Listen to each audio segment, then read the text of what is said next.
নমস্কাৰ সকলোকে পাঠদানৰ নতুন এটা ভিডিঅ'লৈ স্বাগতম জনাইছোঁ। এই ভিডিঅ'টোত আমি আগন্তুক আছাম পুলিচ ৰিটেন এক্সামিনেশ্যনত উপযোগী হোৱাকৈ 2017 চনৰ পৰা 2023 চনলৈকে previous 6 years questions paper analysis কৰিম, য'ত আমি গুৰুত্বপূৰ্ণ 100টা মাল্টিপল চইচ কুৱেশ্যনছ অৰ্থাৎ MCQ আলোচনা কৰিম। কুৱেশ্যন নম্বৰ 1, গৌতম বুদ্ধৰ জন্ম ক'ত হৈছিল? হুৱেৰ ৱাজ গৌতম বুদ্ধ বৰ্ণ? অপশ্যন দিয়া আছে option A Vaishali, option B Lumbini, option C Rajgir, option D Kushinara. ইয়াৰ শুদ্ধ উত্তৰটো হ'ব অপশ্যন বি লুম্বিনী, অৰ্থাৎ লুম্বিনী নামে ঠাইত গৌতম বুদ্ধৰ জন্ম হৈছিল। আৰু এই লুম্বিনী ঠাইখন দক্ষিণ নেপালৰ তেৰাই সমভূমি অঞ্চলত অৱস্থিত। কুৱেশ্যন নম্বৰ 2, সৰ্থেবাৰী কিহৰ বাবে বিখ্যাত? What is Sarthebari famous for? ইয়াৰ অপশ্যনবোৰ দিয়া আছে অপশ্যন এ সোণ, অপশ্যন বি ৰূপ, অপশ্যন চি লো, অপশ্যন ডি কাহ। আমি সকলোৱে জানো যে অসমৰ সৰ্থেবাৰীৰ কাঁহ পিতলৰ শিল্পই বাচন বৰ্তনবোৰে ইতিমধ্যে দেশে বিদেশে সমাদৰ লাভ কৰিছে। গতিকে ইয়াৰ শুদ্ধ উত্তৰটো হ'ব অপশ্যন ডি কাহ, ব্ৰাছ মেটেল। কুৱেশ্যন নম্বৰ 3, অসমৰ প্ৰথম ৰজাজনৰ নাম কি আছিল? Who was the first king of Assam? ইয়াত অপশ্যনবোৰ দিয়া আছে মহিৰংগ দানৱ, চুকাফা, বিশ্বসিংহ, নৰকাসুৰ। এই কুৱেশ্যনটো এটা এনচিয়েণ্ট হিষ্ট্ৰী বেছড কুৱেশ্যনছ হয়। গতিকে ইয়াৰ শুদ্ধ উত্তৰটো হ'ব অপশ্যন এ মহিৰংগ দানৱ। আৰু মহিৰংগ দানৱ দানৱ ডাইনেষ্টিৰ ফাউণ্ডাৰো আছিলে, মনত ৰাখিব। কুৱেশ্যন নম্বৰ 4, ভাৰতৰ প্ৰথম উপৰাষ্ট্ৰপতিগৰাকীৰ নাম কি আছিল? Who was the first vice president of India? ইয়াত 4টা অপশ্যন দিয়া আছে। এই 4টা অপশ্যনৰ ভিতৰত শুদ্ধ উত্তৰটো হ'ব অপশ্যন চি সৰ্বপল্লী ৰাধাকৃষ্ণন। আৰু ডক্টৰ সৰ্বপল্লী ৰাধাকৃষ্ণন পৰৱৰ্তী সময়ত ভাৰতৰ ৰাষ্ট্ৰপতিৰ দায়িত্বভাৰো পালন কৰিছিল বা ভাৰতৰ ৰাষ্ট্ৰপতি হৈছিল। ডক্টৰ সৰ্বপল্লী ৰাধাকৃষ্ণন ভাৰতৰ দ্বিতীয়জন ৰাষ্ট্ৰপতি আছিল। কুৱেশ্যন নম্বৰ 5, ভাৰত ত্যাগ আন্দোলন কেতিয়া আৰম্ভ হৈছিল? When did the Quit India movement start? ইয়াৰে শুদ্ধ উত্তৰটো হ'ব অপশ্যন বি 1942। অৰ্থাৎ আমি জানো যে ভাৰত ত্যাগ আন্দোলন মহাত্মা গান্ধীৰ নেতৃত্বত 1942 চনত আৰম্ভ হৈছিল। কুৱেশ্যন নম্বৰ 6, শৰাইঘাটৰ যুদ্ধ কিমান খ্ৰীষ্টাব্দত হৈছিল? In which year was the battle of Saraighat fought? ইয়াত 4টা অপশ্যন দিয়া আছে। এই 4টা অপশ্যনৰ ভিতৰত শুদ্ধ উত্তৰটো হ'ব অপশ্যন এ 1671। অৰ্থাৎ 1671 চনত গুৱাহাটীৰ ওচৰৰ শৰাইঘাট নামে ঠাইত শৰাইঘাটৰ যুদ্ধ হৈছিল। এই শৰাইঘাটৰ যুদ্ধখন আহোম আৰু মোগলৰ মাজত হৈছিল, য'ত আহোমৰ সেনাপতি আছিল লাচিত বৰফুকন আৰু মোগল সৈন্যক প্ৰতিনিধিত্ব কৰিছিল ৰামসিংহই, অৰ্থাৎ মোগলৰ সেনাপতিজনৰ নাম আছিল ৰামসিংহ। কুৱেশ্যন নম্বৰ 7, অসমত কোনে চাহৰ আৱিষ্কাৰ কৰিছিল? Who discovered tea in Assam? ইয়াত 4টা অপশ্যন দিয়া আছে। Maniram Dewan, Jagannath Barua, Piyali Phukan, Robert Bruce. ইয়াৰে শুদ্ধ উত্তৰটো হ'ব option D Robert Bruce. Scottish adventurer Robert ব্ৰুচে 1823 চনত অসমত চাহৰ আৱিষ্কাৰ কৰিছিল বুলি কোৱা হয়। কুৱেশ্যন নম্বৰ 8, আন্তৰ্জাতিক যোগ দিৱস ইণ্টাৰনেশ্যনেল য়োগা ডে কেতিয়া পালন কৰা হয়? When is International Yoga Day celebrated?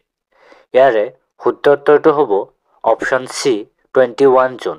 অৰ্থাৎ 21 জুন তাৰিখে ইণ্টাৰনেশ্যনেল য়োগা ডে আন্তৰ্জাতিক যোগ দিৱস পালন কৰা হয়। কুৱেশ্যন নম্বৰ 9, ভাৰতৰ সংবিধান কেতিয়া গৃহীত কৰা হৈছিল? When was the Constitution of India adopted?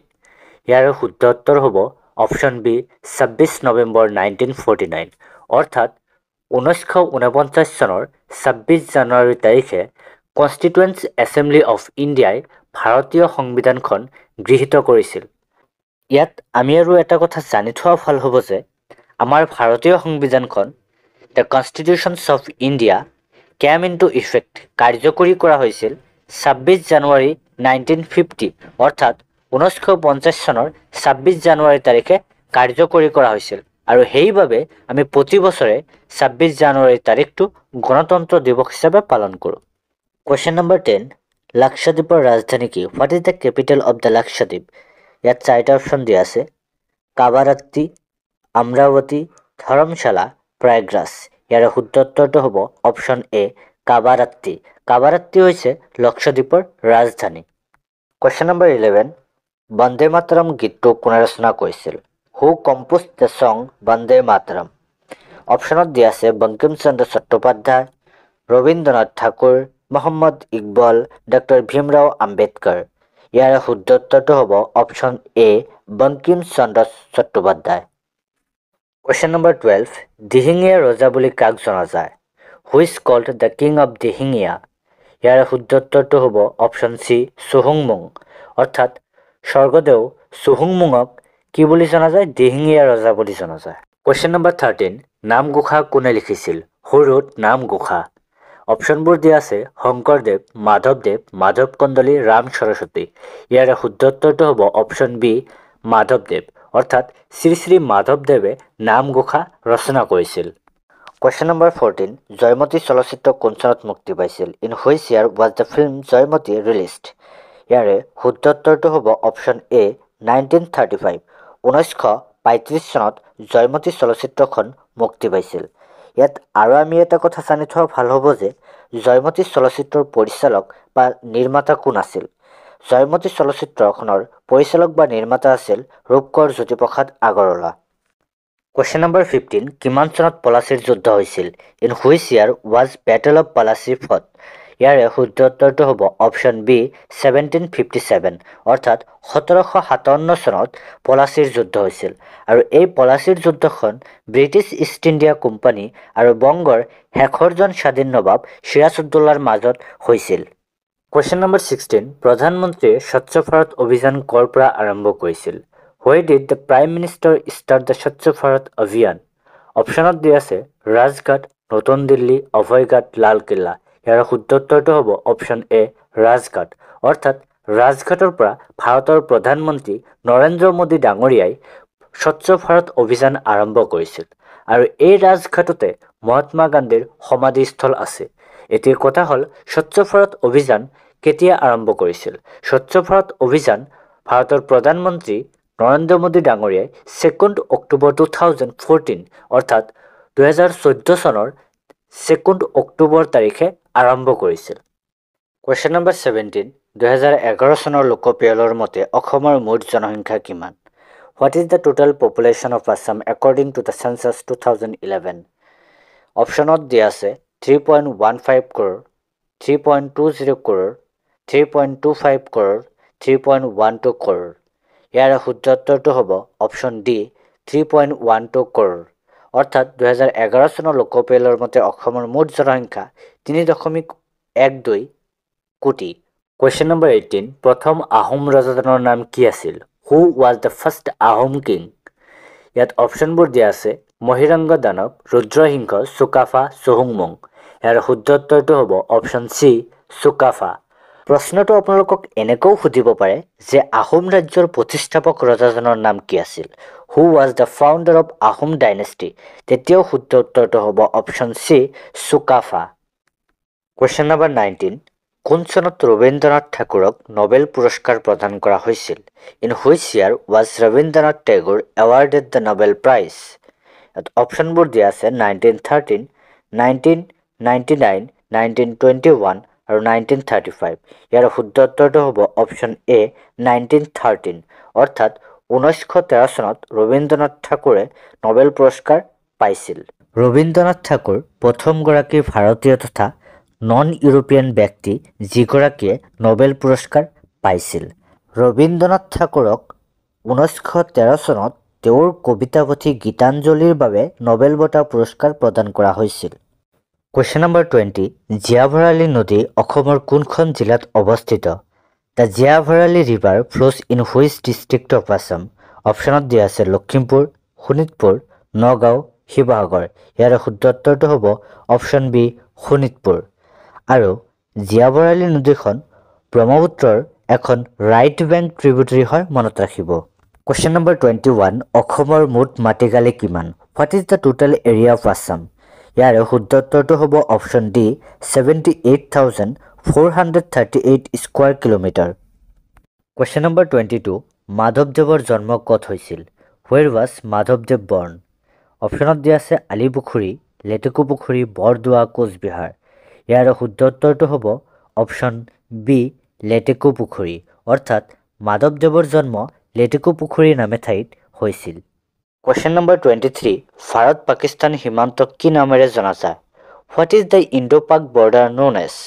অপশ্যনত দিয়া আছে Radcliffe line, McMahon line, Durant line আৰু পাল্ক ষ্ট্ৰেইট। ইয়াৰে শুদ্ধ উত্তৰটো হ'ব অপশ্যন এ ৰেডক্লিফ লাইন, অৰ্থাৎ ভাৰত পাকিস্তান সীমান্ত যিটো বা বৰ্ডাৰ আছে সেই বৰ্ডাৰটোক আমি ৰেডক্লিফ লাইন বুলি জানো। কুৱেশ্যন নম্বৰ 24 অসম সাহিত্য সভা কিমান চনত স্থাপন কৰা হৈছিল? ইন হুইচ ইয়াৰ আছাম সাহিত্য সভা ৱাজ ইষ্টাব্লিছড? অপশ্যনবোৰ দিয়া আছে 1920, 1917, 1923, 1888। ইয়াৰ শুদ্ধ উত্তৰটো হ'ব অপশ্যন বি 1917, অৰ্থাৎ অসম সাহিত্য সভা 1917 চনত স্থাপন কৰা হৈছিল আৰু ইয়াৰ প্ৰথমজন সভাপতি আছিল পদ্মনাথ গোহাঁই বৰুৱা। কুৱেশ্যন নম্বৰ 25 অসমৰ বৰ্তমান জিলা কিমানখন? How many districts are there in Assam at present? এই প্ৰশ্নটো যিহেতু 2017 চনৰ কুৱেশ্যনছ পেপাৰখনত আহিছিলে, গতিকে ইয়াৰ উত্তৰ হ'ব অপশ্যন এ 31। কিন্তু এতিয়া যদি এই প্ৰশ্নটো আহে, অৰ্থাৎ 2025 চনত যদি আপোনালোকক সোধে, তেতিয়া অসমত বৰ্তমান জিলাৰ সংখ্যা হ'ব 35খন, অৰ্থাৎ অসমত মুঠ 35খন জিলা আছে। কুৱেশ্যন নম্বৰ 26 প্ৰহ্লাদ চৰিত কোনে লিখিছিল? হু ৰোট প্ৰহ্লাদ চৰিত? অপশ্যনত দিয়া আছে ৰাম সৰস্বতী, অপশ্যন বি মাধৱ কন্দলী, হেম সৰস্বতী, অনন্ত কন্দলী। ইয়াৰ শুদ্ধ উত্তৰটো হ'ব অপশ্যন চি হেম সৰস্বতী, অৰ্থাৎ হেম সৰস্বতীয়ে প্ৰহ্লাদ চৰিত্ৰ লিখিছিল। কুৱেশ্যন নম্বৰ 27 আহোমসকলৰ শেষ ৰাজধানীখনৰ নাম কি আছিল? What was the last capital of Ahom? Rangpur নে যোৰহাট, চৰাইদেউ নে গড়গাঁও? ইয়াৰে শুদ্ধ উত্তৰটো হ'ব অপশ্যন বি যোৰহাট, অৰ্থাৎ আহোমসকলৰ শেষ ৰাজধানীখনৰ নাম হৈছে যোৰহাট। ইয়াত আৰু এটা কথা জানি থোৱা ভাল হ'ব যে চৰাইদেউ হৈছে আহোমসকলৰ প্ৰথমখন ৰাজধানী, অৰ্থাৎ আহোম ৰাজ্যৰ যেতিয়া পাতনি মেলিছিল চুকাফাই, তেতিয়া চৰাইদেউ নামে ঠাইত ৰাজধানী পাতিছিলে। কুৱেশ্যন নম্বৰ 28 চাইনা নেহৱাল কোনবিধ ক্ৰীড়াৰ সৈতে জড়িত? Saina Nehwal involved in which sports? অপশ্যনত দিয়া আছে badminton, table tennis, boxing, shooting. ইয়াৰ শুদ্ধ উত্তৰটো হ'ব অপশ্যন এ বেডমিণ্টন, অৰ্থাৎ চাইনা নেহৱাল এজনী বেডমিণ্টন খেলুৱৈ আছিলে। কুৱেশ্যন নম্বৰ 29 অসমৰ প্ৰথমখন দৈনিক বাতৰি কাকতৰ নাম কি আছিল? What was the first Assam daily news paper? অপশ্যনত দিয়া আছে অৰুণোদয়, প্ৰতিদিন টাইম, দৈনিক বাতৰি, আছাম ট্ৰিবিউন। ইয়াৰ শুদ্ধ উত্তৰটো হ'ব অপশ্যন চি দৈনিক বাতৰি, অৰ্থাৎ ডেইলি নিউজ। এই দৈনিক বাতৰি কাকতখন প্ৰথমে 12 আগষ্ট 1935 চনত যোৰহাটৰ পৰা প্ৰকাশ কৰা হৈছিল আৰু ইয়াৰ প্ৰথমগৰাকী এডিটৰ আছিলে বাগ্মীবৰ নীলমণি ফুকন। কুৱেশ্যন নম্বৰ 30 অসমৰ ৰাজ্যিক প্ৰাণীবিধৰ নাম কি? What is the name of the state animal of Assam? অপশ্যনত দিয়া আছে বাঘ, হাতী, সিংহ, গড়। এই প্ৰশ্নটোৰ উত্তৰ আমি নজনা হয়তো খুব কমেই ওলাব, গতিকে আপোনালোকে এই প্ৰশ্নটোৰ উত্তৰ কমেণ্ট ছেকশ্যনত কমেণ্ট কৰকচোন কি হয় শুদ্ধ উত্তৰটো। কুৱেশ্যন নম্বৰ 31 অসমৰ লোকসভাৰ আসনৰ সংখ্যা কিমান? What is the number of Lok Sabha seats in Assam? ইয়াৰ শুদ্ধ উত্তৰটো হ'ব অপশ্যন বি 14, অৰ্থাৎ অসমত মুঠ 14টা লোকসভাৰ আসন আছে।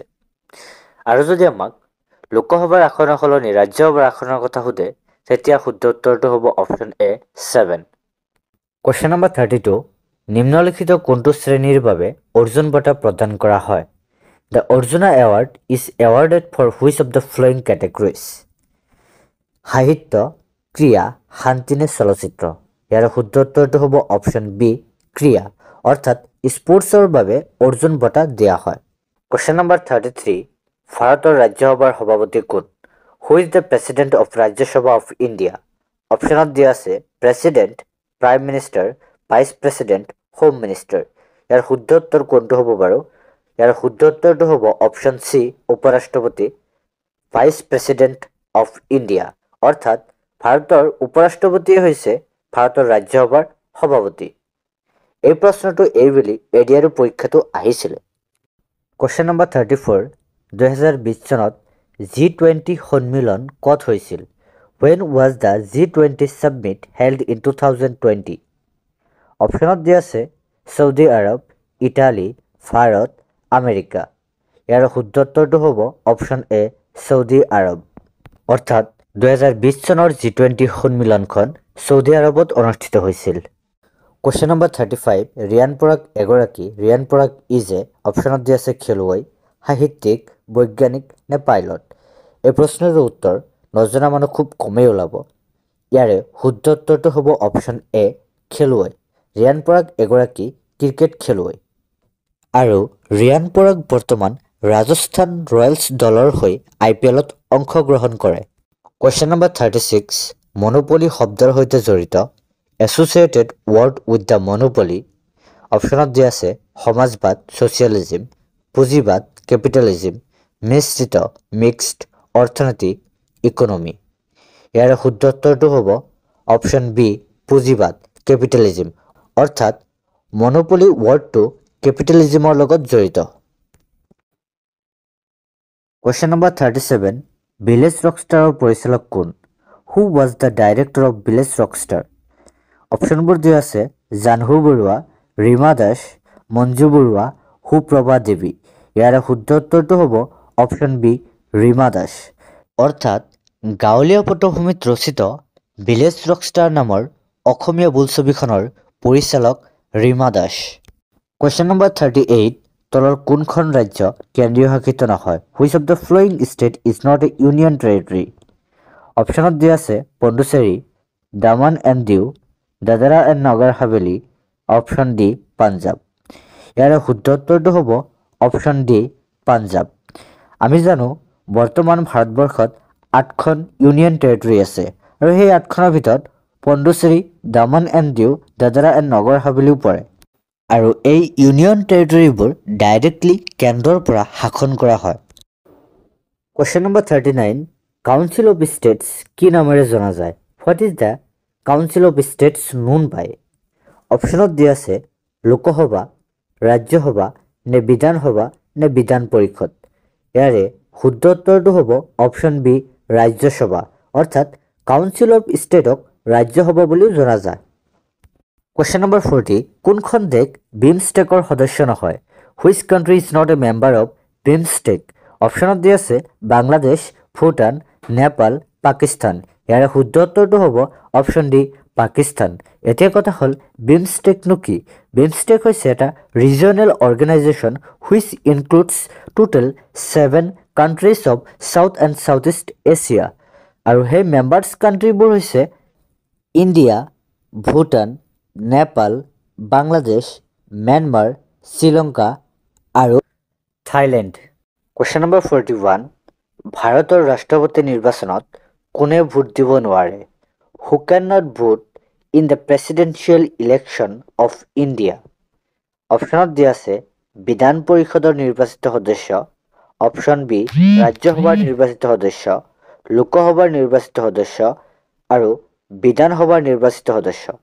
ইয়াৰে শুদ্ধ উত্তৰটো হ'ব অপশ্যন এ বিধান পৰিষদৰ নিৰ্বাচিত সদস্য, elected member of the legislative assembly. অৰ্থাৎ বিধান পৰিষদৰ নিৰ্বাচিত যিসকল সদস্য আছে সেই সদস্যসকলে ৰাষ্ট্ৰপতি নিৰ্বাচনত ভোট প্ৰদান কৰিব নোৱাৰে। কুৱেশ্যন নম্বৰ 42, বৰদলৈ ট্ৰফী কোনবিধ খেলৰ সৈতে জড়িত? What sports is the Bordoloi trophy associated with? অপশ্যনত দিয়া আছে ক্ৰিকেট, হকী, ফুটবল নে বেডমিণ্টন। ইয়াৰে শুদ্ধ উত্তৰটো হ'ব অপশ্যন চি ফুটবল খেলৰ লগত জড়িত। বৰদলৈ ট্ৰফী ফুটবল খেলৰ লগত জড়িত আৰু এই বৰদলৈ ট্ৰফীখন প্ৰথমবাৰৰ বাবে 1952 চনত আৰম্ভ কৰা হৈছিল। কুৱেশ্যন নম্বৰ 43, ভাৰতৰ ৰাষ্ট্ৰীয় গীতটিৰ ৰচক কোন? Who is the composer of the national anthem of India? অপশ্যনত আছে ৰবীন্দ্ৰনাথ ঠাকুৰ, বংকিম চন্দ্ৰ চেটাৰ্জী, মহম্মদ ইকবাল, লক্ষ্মীনাথ বেজবৰুৱা। ইয়াৰ শুদ্ধ উত্তৰটো হ'ব অপশ্যন এ ৰবীন্দ্ৰনাথ ঠাকুৰ। আমি সকলোৱে জানো ভাৰতৰ ৰাষ্ট্ৰীয় গীত নেশ্যনেল এন্থেম জনগণ মনৰ ৰচক হৈছে ৰবীন্দ্ৰনাথ টেগোৰ। কুৱেশ্যন নম্বৰ 44, হুৰ মুখ্য কাৰ্যালয় ক'ত অৱস্থিত? হুৱেৰ ইজ দ্য হু হেডকোৱাৰ্টাৰ্ছ লোকেটেড? হু মানে হৈছে ৱৰ্ল্ড হেল্থ অৰ্গেনাইজেশ্যন। অপশ্যনত দিয়া আছে জেনেভা, নিউয়ৰ্ক, ভিয়েনা, পেৰিছ। ইয়াৰ শুদ্ধ উত্তৰটো হ'ব অপশ্যন এ জেনেভা আৰু এই জেনেভা ছুইজাৰলেণ্ডত আছে। Question number 45. Golden silk বুলি কোৱা হয়. Which product is called golden silk of Assam? অপশ্যনত দিয়া আছে এৰী, মুগা, পাট নে মালবেৰী। ইয়াৰ শুদ্ধ উত্তৰটো হ'ব অপশ্যন বি মুগা। অৰ্থাৎ মুগাক কি বুলি জনা যায়? গোল্ডেন সিল্ক অফ আসাম বুলি জনা যায়, যেটো পৃথিৱী বিখ্যাত। Question number 46। অৰুণাচল প্ৰদেশৰ ৰাজধানীৰ নাম কি? What is the capital of Arunachal Pradesh? অপশ্যনত আছে আগৰতলা, ইম্ফল, কোহিমা নে ইটানগৰ। ইয়াৰ শুদ্ধ উত্তৰটো হ'ব অপশ্যন ডি ইটানগৰ।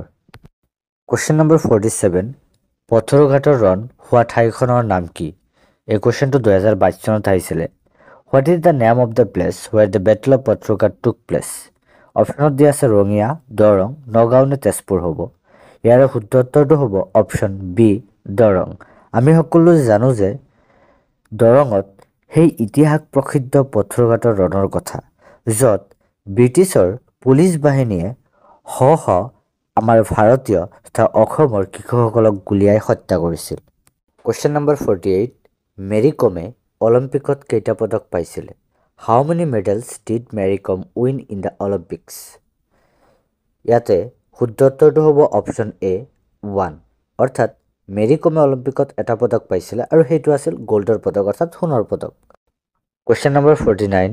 অসম চুক্তি কোন চনত স্বাক্ষৰিত হৈছিল? In which year was the Assam accord child? অপশ্যনত দিয়া আছে 1985, 1990, 1995, 1955। ইয়াৰ শুদ্ধ উত্তৰটো হ'ব অপশ্যন এ 1985। অৰ্থাৎ 1985 চনত অসম চুক্তি স্বাক্ষৰিত হৈছিল। Question number 50। নামঘোষাৰ ৰচক কোন? Who is the author of Namghosa? ইয়াতে অপশ্যনবোৰ দিয়া আছে শ্ৰীমন্ত শংকৰদেৱ, মাধৱদেৱ, মাধৱ কন্দলী, ভট্টদেৱ। ইয়াৰ শুদ্ধ উত্তৰটো হ'ব অপশ্যন বি মাধৱদেৱ। অৰ্থাৎ শ্ৰী মাধৱদেৱে নামঘোষা ৰচনা কৰিছিল। আপোনালোকে মন কৰিছেনে এই কুৱেশ্যনছটো কিছু মুহূৰ্ত আগতেও এই ভিডিঅ'টোত আমি আলোচনা কৰিছোঁ, যিটো 2017 চনৰ অসম পুলিচৰ কুৱেশ্যনছ পেপাৰত আহিছিলে আৰু 2022 চনতো এই কুৱেশ্যনছ পেপাৰ ৰিপিট কৰিছে। গতিকে আপোনালোকে প্ৰিভিয়াছ ইয়াৰ কুৱেশ্যনছ পেপাৰসমূহৰ ওপৰত বেছিকৈ গুৰুত্ব আৰোপ কৰিব আৰু সেইবোৰ ভালদৰে এনালাইচিছ কৰিব। তাৰ পৰা বহুতো কুৱেশ্যনছ ৰিপিট কৰা দেখা যায়। Question number 51। প্ৰথম ভাৰতীয় নোবেল বঁটা প্ৰাপ্ত ব্যক্তিগৰাকীৰ নাম কি আছিল? Who was the first winner of the Nobel prize in India? এই প্ৰশ্নটো 2022 চনত আহিছিলে। অপশ্যনবোৰ দিয়া আছে মাদাৰ টেৰেছা, চি.ভি. ৰমন, ৰবীন্দ্ৰনাথ ঠাকুৰ, কৈলাশ সত্যাৰ্থী। ইয়াৰে শুদ্ধ উত্তৰটো হ'ব অপশ্যন চি ৰবীন্দ্ৰনাথ ঠাকুৰ। অৰ্থাৎ ৰবীন্দ্ৰনাথ ঠাকুৰ হ'ল প্ৰথমজন ভাৰতীয় ব্যক্তি যিগৰাকীয়ে নোবেল বঁটা পুৰস্কাৰ পাইছিলে। ইয়াত আৰু এটা কথা আমি জানি থোৱা ভাল হ'ব যে ৰবীন্দ্ৰনাথ ঠাকুৰে সাহিত্য কেটেগৰীত তেখেতৰ কবিতা পুথি গীতাঞ্জলিৰ বাবে 1913 চনত নোবেল বঁটা পুৰস্কাৰ পাইছিলে। Question number 52। পৃথিৱীৰ ভিতৰত আটাইতকৈ ডাঙৰ মহাদেশ কোনখন? What is the name of the largest continent in the world? অপশ্যনবোৰ দিয়া আছে এছিয়া মহাদেশ, ইউৰোপ মহাদেশ, ওচেনিয়া মহাদেশ, দক্ষিণ আমেৰিকা মহাদেশ। ইয়াৰে শুদ্ধ উত্তৰটো হ'ব অপশ্যন এ এছিয়া মহাদেশ। আৰু আমাৰ ভাৰতবৰ্ষখন এই এছিয়া মহাদেশৰ ভিতৰতেই পৰে। Question number 53। ইয়াণ্ডাবু সন্ধি কেতিয়া স্বাক্ষৰিত হৈছিল? When was the Treaty of Yandabu signed? অপশ্যনবোৰ দিয়া আছে 1926, 1885, 1816, 1826। ইয়াৰ শুদ্ধ উত্তৰটো হ'ব অপশ্যন ডি 1826। অৰ্থাৎ ইয়াণ্ডাবু সন্ধি 1826 চনত স্বাক্ষৰিত হৈছিল আৰু এই ইয়াণ্ডাবু সন্ধি অনুসৰিয়েই আমাৰ অসমখনক তেতিয়াৰ ব্ৰিটিছ ইণ্ডিয়াৰ লগত চামিল কৰা হৈছিল। Question number 54। কোন চনত অসমত বৰভূমিকম্প হৈছিল? In which year did the great earthquake occur in Assam? অপশ্যনবোৰ দিয়া আছে 1890, 1950, 1837, 1859। ইয়াৰ শুদ্ধ উত্তৰটো হ'ব অপশ্যন বি 1950।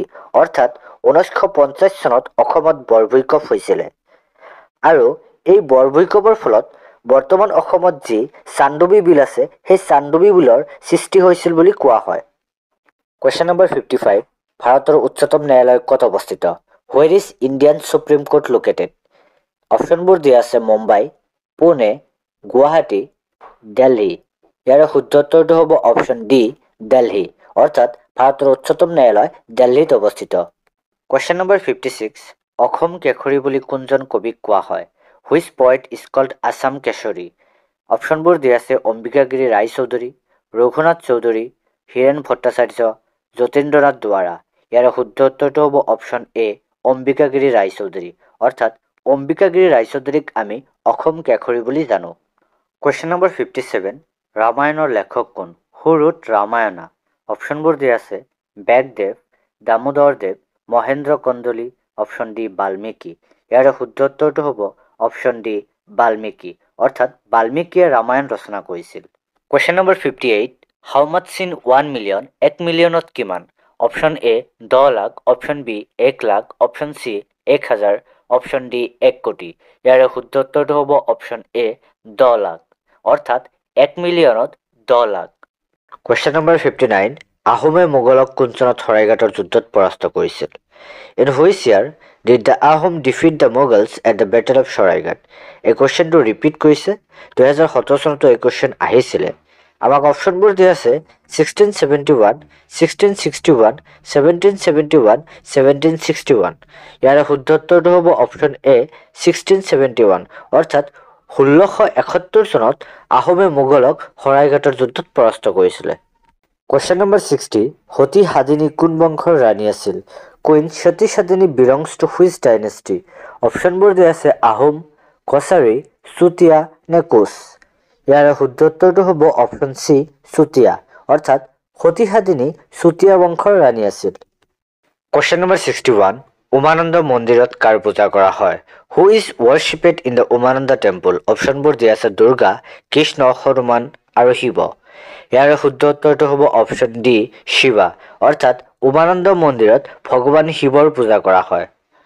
ইয়াত আৰু আমি দুটামান কথা জানি থোৱা ভাল হ'ব যে উমানন্দ টেম্পলখন কোনখন পাহাৰত অৱস্থিত আৰু এই টেম্পলখন কোনে নিৰ্মাণ কৰাইছিল? উমানন্দ টেম্পল ভস্মাচল পাহাৰত অৱস্থিত আৰু এই টেম্পলখন গদাধৰ সিংহই 1694 চনত নিৰ্মাণ কৰিছিল। মনত ৰাখিব। কুৱেশ্যন নম্বৰ 62, জয়মতী ছবিৰ পৰিচালক কোন? Who was the director of Joymoti? অপশ্যনবোৰ দিয়া আছে আনন্দ চন্দ্ৰ আগৰৱালা, ভূপেন হাজৰিকা, জ্যোতিপ্ৰসাদ আগৰৱালা, আনন্দ চন্দ্ৰ আগৰৱালা। ইয়াৰে শুদ্ধ উত্তৰটো হ'ব অপশ্যন চি জ্যোতিপ্ৰসাদ আগৰৱালা। 1935 চনত জ্যোতিপ্ৰসাদ আগৰৱালাই জয়মতী ছবিৰ পৰিচালনা কৰিছিল আৰু এই জয়মতীখনেই আছিল প্ৰথম অসমীয়া বোলছবি। কুৱেশ্যন নম্বৰ 63, এখন থানাৰ অচি কি ৰেংকৰ হ'ব পাৰে? What rank can the OC of a police station be? আমাক অপশ্যনবোৰ দিয়া আছে সহায়ক উপপৰিদৰ্শক ASI, উপপৰিদৰ্শক SI, হেড কনষ্টেবল আৰু কনষ্টেবল। ইয়াৰে শুদ্ধ উত্তৰটো হ'ব অপশ্যন বি উপপৰিদৰ্শক SI। অৰ্থাৎ এখন থানাৰ যিজন অচি থাকে সেই অচিৰ ৰেংক কি পৰ্যায়ৰ হয়? উপপৰিদৰ্শক অৰ্থাৎ SI ৰেংকৰ হয়। কুৱেশ্যন নম্বৰ 64, 2022 চনৰ বিশ্বকাপ ফুটবল ক'ত হ'ব? Where will the 2022 world cup football be held? এই প্ৰশ্নটো 2022 চনৰ কাৰেণ্ট এফেয়াৰৰ কুৱেশ্যনছ আছিলে আৰু আমাক অপশ্যনবোৰ দিয়া আছে মেক্সিকো, কানাডা, আমেৰিকা, কাটাৰ। ইয়াৰ শুদ্ধ উত্তৰটো হ'ব অপশ্যন ডি কাটাৰ। অৰ্থাৎ 2022 চনৰ যি ফুটবল বিশ্বকাপ হৈছিলে সেইটো কাটাৰত অনুষ্ঠিত হৈছিল। কুৱেশ্যন নম্বৰ 65, আনন্দ মঠৰ লেখক কোন? হু ৰোট আনন্দ মঠ? অপশ্যনবোৰ দিয়া আছে বংকিম চন্দ্ৰ চেটাৰ্জী, ৰবীন্দ্ৰনাথ ঠাকুৰ, মহাত্মা গান্ধী, জৱাহৰলাল নেহৰু। ইয়াৰ শুদ্ধ উত্তৰটো হ'ব option A Bankim Chandra Chatterjee. Question number 66, ভাৰতীয় জাতীয় কংগ্ৰেছ দল কোন চনত গঠন হৈছিল? In which year was the Indian national Congress formed? আমাক অপশ্যনবোৰ দিয়া আছে 1888, 1885, 1855, 1905। ইয়াৰ শুদ্ধ উত্তৰটো হ'ব অপশ্যন বি 1885। অৰ্থাৎ ভাৰতীয় জাতীয় কংগ্ৰেছ দল 1885 চনত গঠিত হৈছিল আৰু ইয়াৰ প্ৰথমজন সভাপতি আছিল উমেশ চন্দ্ৰ বেনাৰ্জী। কুৱেশ্যন নম্বৰ 67, সাবৰমতী আশ্ৰম কোন ঠাইত অৱস্থিত? Where is the Sabarmati Ashram located? অপশ্যনবোৰ দিয়া আছে গান্ধীনগৰ, পণ্ডুচেৰী, আহমেদাবাদ, দিল্লী। ইয়াৰ শুদ্ধ উত্তৰটো হ'ব অপশ্যন চি আহমেদাবাদ। আহমেদাবাদত সাবৰমতী আশ্ৰম অৱস্থিত। কুৱেশ্যন নম্বৰ 68, 56 সংখ্যক জ্ঞানপীঠ বঁটা কোনে লাভ কৰিছিল? Who was the recipient of the 56 Jnanpith award? অপশ্যনবোৰ দিয়া আছে দামোদৰ মজু, বীৰেন্দ্ৰ কুমাৰ ভট্টাচাৰ্য, অমিতাভ ঘোষ আৰু নীলমণি ফুকন। ইয়াৰে শুদ্ধ উত্তৰটো হ'ব অপশ্যন ডি নীলমণি ফুকন। অৰ্থাৎ 56 সংখ্যক জ্ঞানপীঠ বঁটা যি প্ৰদান কৰা হৈছিল সেইটো বঁটা কোনে পাইছিল? অসমৰ পৰা নীলমণি ফুকনে পাইছিল। Question number 69, ভাৰতীয় সেনাৰ শ্লোগানটো কি? What is the slogan of the Indian Army?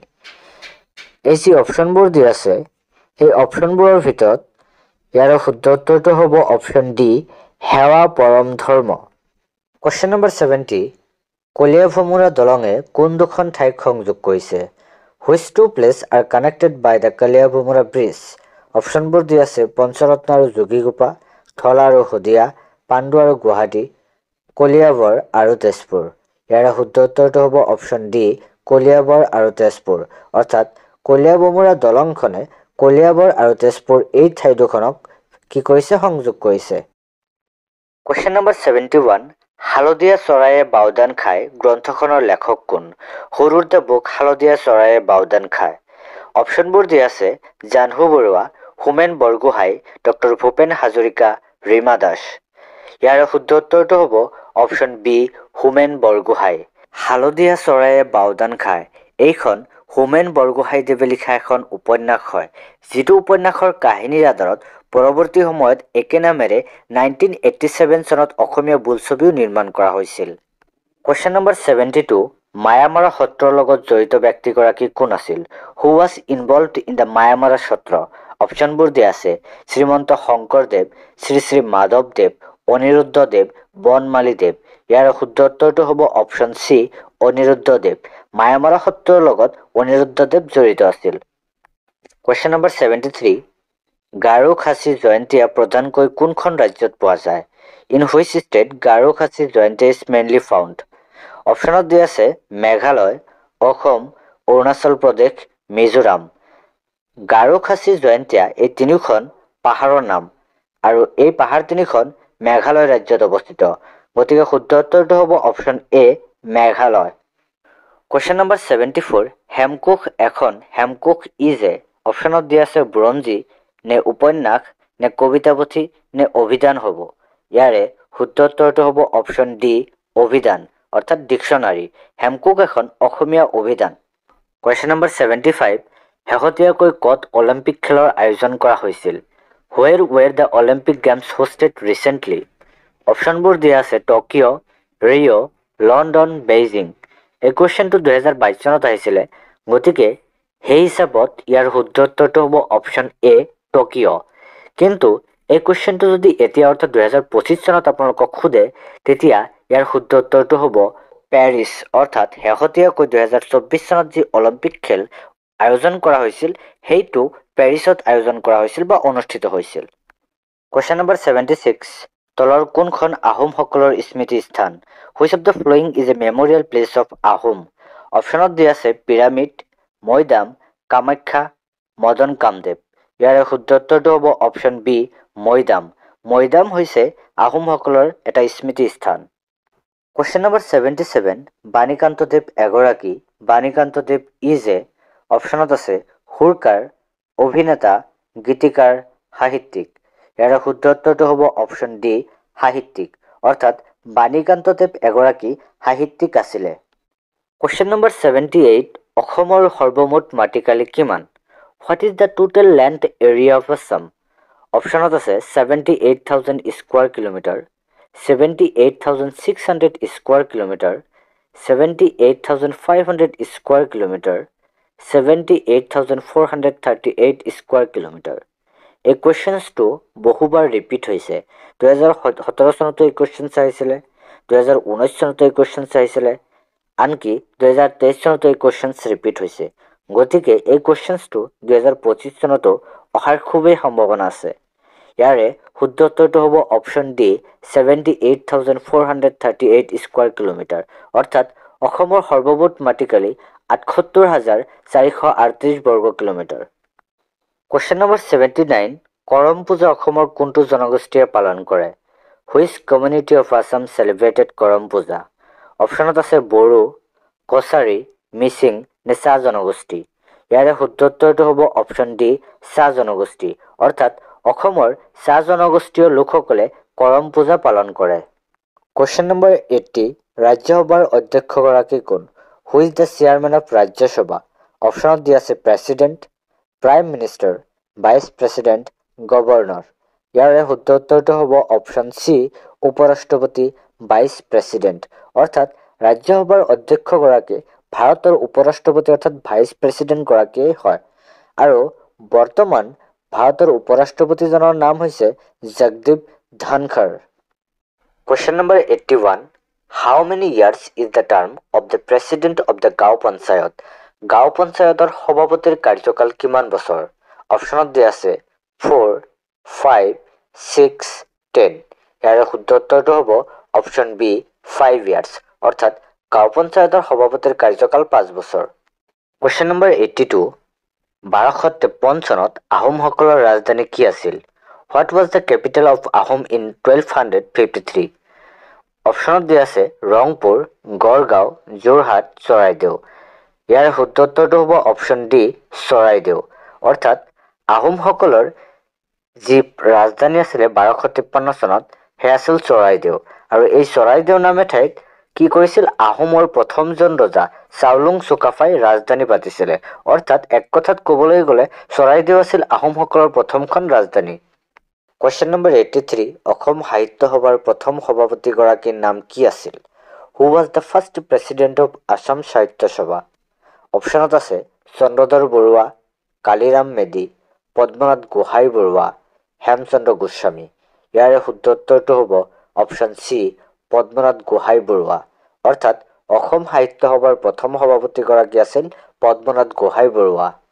Question number 84. দানৱ বংশৰ প্ৰতিষ্ঠাপক কোন আছিল? Who was the founder of Danav dynasty? অপশ্যনবোৰত আছে মহিৰংগ দানৱ, ৰত্নাসুৰ, শতকাসুৰ, সম্বৰাসুৰ। ইয়াৰে শুদ্ধ উত্তৰটো হ'ব অপশ্যন এ মহিৰংগ দানৱ। অৰ্থাৎ দানৱ বংশৰ প্ৰতিষ্ঠাপক ৰজাজন আছিল মহিৰংগ দানৱ। Question number 85. ডিগবৈ তেল শোধনাগাৰ কিমান চনত স্থাপন কৰা হৈছিল? When was Digboi oil refinery was established? অপশ্যনত দিয়া আছে 1900, 1892, 1899, 1901। ইয়াৰে শুদ্ধ উত্তৰটো হ'ব অপশ্যন ডি 1901। অৰ্থাৎ 1901 চনত ডিগবৈ তেল শোধনাগাৰ স্থাপন কৰা হৈছিল। এই ডিগবৈ তেল শোধনাগাৰখন ভাৰত তথা এছিয়াৰ ভিতৰত প্ৰথমখন তেল শোধনাগাৰ অৰ্থাৎ আটাইতকৈ পুৰণি তেল শোধনাগাৰ। Question number 86. ভাৰতৰ হোমাৰ বুলি কাক কোৱা হয়? Who is called the Homer of India? অপশ্যনত দিয়া আছে কালিদাস, চাণক্য, তুলসীদাস, কবিৰ দাস। ইয়াৰে শুদ্ধ উত্তৰটো হ'ব অপশ্যন এ কালিদাস। কালিদাসক ভাৰতৰ হোমাৰ বুলি কোৱা হয়। Question number 87. অসমৰ সৰ্বোচ্চ বঁটাবিধৰ নাম কি? What is the name of the highest award in Assam? অপশ্যনত দিয়া আছে শ্ৰীমন্ত শংকৰদেৱ বঁটা, চুকাফা বঁটা, অসম বৈভৱ, মমিন বৰকটকী বঁটা। ইয়াৰে শুদ্ধ উত্তৰটো হ'ব অপশ্যন চি অসম বৈভৱ। অসম বৈভৱ বঁটাবিধ হৈছে অসমৰ সৰ্বোচ্চ বঁটা। Question number 88. নীতি আয়োগৰ অধ্যক্ষ কোন? Who is the chairman of নীতি আয়োগ? অপশ্যনত দিয়া আছে ৰাষ্ট্ৰপতি, উপৰাষ্ট্ৰপতি, ৰক্ষা মন্ত্ৰী, প্ৰধানমন্ত্ৰী। ইয়াৰে শুদ্ধ উত্তৰটো হ'ব অপশ্যন ডি প্ৰধানমন্ত্ৰী, প্ৰাইম মিনিষ্টাৰ। অৰ্থাৎ ভাৰতৰ প্ৰাইম মিনিষ্টাৰজনেই হৈছে নীতি আয়োগৰ অধ্যক্ষ। Question number 89. নীল নদীৰ দান বুলি কোনখন ঠাইক কোৱা হয়? Which country is said to be the gift of the Nile River? অপশ্যনত দিয়া আছে ইজিপ্ট, মালয়েছিয়া, ব্ৰাজিল, হংকং। ইয়াৰে শুদ্ধ উত্তৰটো হ'ব অপশ্যন এ ইজিপ্ট। ইজিপ্তক নীল নদীৰ দান বুলি কোৱা হয়। Question number 90. মীৰাবাই চানু কোনবিধ খেলৰ সৈতে জড়িত? Mirabai Chanu is related in which sports?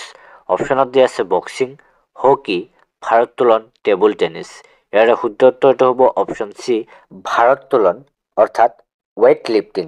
Mirabai Chanu ভাৰোত্তোলন অৰ্থাৎ ৱেইট লিফটিং খেলৰ সৈতে জড়িত। চৰি, অপশ্যন চিটোত ইংৰাজী স্পেলিংটো অলপ ভুলকৈ আহিছে। ইয়াত আমি আৰু এটা কথা জানি থোৱা ভাল হ'ব যে মীৰাবাই চানুৱে উমেন্সৰ 49 কেজি ৱেইট কেটেগৰীত 2020 চনৰ টকিঅ' অলিম্পিকত চিলভাৰ মেডেল পাইছিলে। Question number 91. শৰাইঘাটৰ যুদ্ধ কিমান খ্ৰীষ্টাব্দত হৈছিল? In which year was the Battle of Sharaighat fought? অপশ্যনত দিয়া আছে 1671, 1771, 1887, 1761। ইয়াৰে শুদ্ধ উত্তৰ কোনটো হ'ব বাৰু? এই কুৱেশ্যনছটো 2017 চনতো আহিছিলে। এইটো আমি অলৰেডি আমাৰ আগৰ ভিডিঅ'টোত আলোচনা কৰিছোৱে। গতিকে আপোনালোকে ইয়াৰ শুদ্ধ উত্তৰটো কমেণ্ট ছেকশ্যনত কমেণ্ট কৰকচোন কি হ'ব বাৰু। কুৱেশ্যন নম্বৰ 92, 2020 চনৰ দাদা চাহেব ফাল্কে বঁটা কাক প্ৰদান কৰা হৈছিল? হু ইজ এৱাৰ্ডেড দ্য 2020 দাদা চাহেব ফাল্কে এৱাৰ্ড? অপশ্যনত দিয়া আছে দেৱিকা ৰাণী, আশা পাৰেখ, ৰজনীকান্ত, অমিতাভ বচ্চন। ইয়াৰ শুদ্ধ উত্তৰটো হ'ব অপশ্যন বি, আশা পাৰেখ। অৰ্থাৎ 2020 চনৰ দাদা চাহেব ফাল্কে বঁটা আশা পাৰেখক প্ৰদান কৰা হৈছিল। কুৱেশ্যন নম্বৰ 93, ইউনেস্কোৰ মুখ্য কাৰ্যালয় ক'ত অৱস্থিত? ৱেৰ is the headquarter of UNESCO? অপশ্যনত দিয়া আছে জেনেভা, নিউয়ৰ্ক, পেৰিছ, লণ্ডন। ইয়াৰ শুদ্ধ উত্তৰটো হ'ব অপশ্যন চি, পেৰিছ। অৰ্থাৎ ইউনেস্কোৰ মুখ্য কাৰ্যালয় পেৰিছত অৱস্থিত। আৰু পেৰিছখন হৈছে ফ্ৰান্সৰ কেপিটেল। কাণ্ট্ৰি এণ্ড দেয়াৰ কেপিটেলছৰ ওপৰত কেতিয়াবা পৰীক্ষাত প্ৰশ্ন সুধি দিয়ে, গতিকে আপোনালোকে এইটো মনত ৰাখিব। কুৱেশ্যন নম্বৰ 94, ইংলেণ্ডৰ বৰ্তমান ৰজা কোন? Who is the present king of England? অপশ্যনত দিয়া আছে চাৰ্লছ 1, চাৰ্লছ 2, চাৰ্লছ 3, চাৰ্লছ 4। ইয়াৰ শুদ্ধ উত্তৰটো হ'ব অপশ্যন চি, চাৰ্লছ 3। অৰ্থাৎ ইংলেণ্ডৰ বৰ্তমান ৰজা হৈছে চাৰ্লছ 3। কুৱেশ্যন নম্বৰ 95, বৰাইল পাহাৰৰ সৰ্বোচ্চ শৃংগটোৰ নাম কি? What is the name of the highest peak of Barail range? অপশ্যনত দিয়া আছে মহাদেও, কাঞ্চনজংঘা, লাইকেই, হেমপ্ৰপেট। ইয়াৰে শুদ্ধ উত্তৰটো হ'ব অপশ্যন চি, লাইকেই। অৰ্থাৎ বৰাইল পাহাৰৰ সৰ্বোচ্চ শৃংগটোৰ নাম হৈছে লাইকেই। কুৱেশ্যন নম্বৰ 96, 2019 বৰ্ষত পদ্মশ্ৰী সন্মান কাক প্ৰদান কৰা হৈছিল? Who has been awarded Padma Shri award in 2019? অপশ্যনত দিয়া আছে অৰূপ কুমাৰ দত্ত, প্ৰফুল্ল বৰুৱা, দেৱেন্দ্ৰনাথ বেজবৰুৱা, উদ্ধৱ ভৰালী। ইয়াৰ শুদ্ধ উত্তৰটো হ'ব অপশ্যন ডি, উদ্ধৱ ভৰালী। 2019 বৰ্ষত উদ্ধৱ ভৰালীক পদ্মশ্ৰী সন্মান প্ৰদান কৰা হৈছিল। কুৱেশ্যন নম্বৰ 97, অজন লেয়াৰত হোলছ হোৱাৰ কাৰণ কি? Holes in ozone layer are caused by option A, carbon dioxide, option B, sulphur dioxide, option C, carbon monoxide, option D, CFC অৰ্থাৎ ক্লৰ'ফ্লুৰ' কাৰ্বন। ইয়াৰ শুদ্ধ উত্তৰটো হ'ব অপশ্যন ডি, CFC। CFC মানে হৈছে ক্লৰ'ফ্লুৰ' কাৰ্বন। এই CFC অৰ্থাৎ ক্লৰ'ফ্লুৰ' কাৰ্বনেই হৈছে অজন লেয়াৰত হোলছ হোৱাৰ এটা মুখ্য কাৰণ। কুৱেশ্যন নম্বৰ 98, অসমৰ কোনখন জিলাত আন্তঃৰাষ্ট্ৰীয় সীমা নাই? Which district of Assam has no' international boundary? Option A, Dhubri, option B, Karimganj, option C, Tinsukia, option D, Kamrup গ্ৰাম্য। ইয়াৰ শুদ্ধ উত্তৰটো হ'ব অপশ্যন চি, তিনিচুকীয়া। তিনিচুকীয়া জিলাত কোনো ধৰণৰ ইণ্টাৰনেশ্যনেল বাউণ্ডেৰী নাই। কুৱেশ্যন নম্বৰ 99, ভাস্কৰ বৰ্মনে হৰ্ষবৰ্ধনলৈ ৰাষ্ট্ৰদূত হিচাপে কাক পঠাইছিল? Hmm Bhaskar Barman sent as a ambassador to Harshvardhan? অপশ্যনত দিয়া আছে বায়ু, বৰুণ, মেঘদূত, হংসবেগ। ইয়াৰে শুদ্ধ উত্তৰটো হ'ব অপশ্যন ডি, হংসবেগ। অৰ্থাৎ ভাস্কৰ বৰ্মনে হৰ্ষবৰ্ধনলৈ হংসবেগক ৰাষ্ট্ৰদূত হিচাপে পঠাইছিল। আজিৰ অন্তিম তথা শেষৰটো প্ৰশ্ন, কুৱেশ্যন নম্বৰ 100, কাৰেঙৰ লিগিৰি কোনে ৰচনা কৰিছিল? হু ৰোড কাৰেঙৰ লিগিৰি? অপশ্যনত দিয়া আছে ফণী শৰ্মা, বিষ্ণুপ্ৰসাদ ৰাভা, জ্যোতিপ্ৰসাদ আগৰৱালা, পাৰ্বতী প্ৰসাদ বৰুৱা। ইয়াৰ শুদ্ধ উত্তৰটো হ'ব অপশ্যন চি, জ্যোতিপ্ৰসাদ আগৰৱালা। কাৰেঙৰ লিগিৰি জ্যোতিপ্ৰসাদ আগৰৱালাই লিখিছিল বা ৰচনা কৰিছিল। আজিৰ ভিডিঅ'টো ইমানতেই অন্ত পৰিছে। থেংকছ ফৰ ৱাচিং।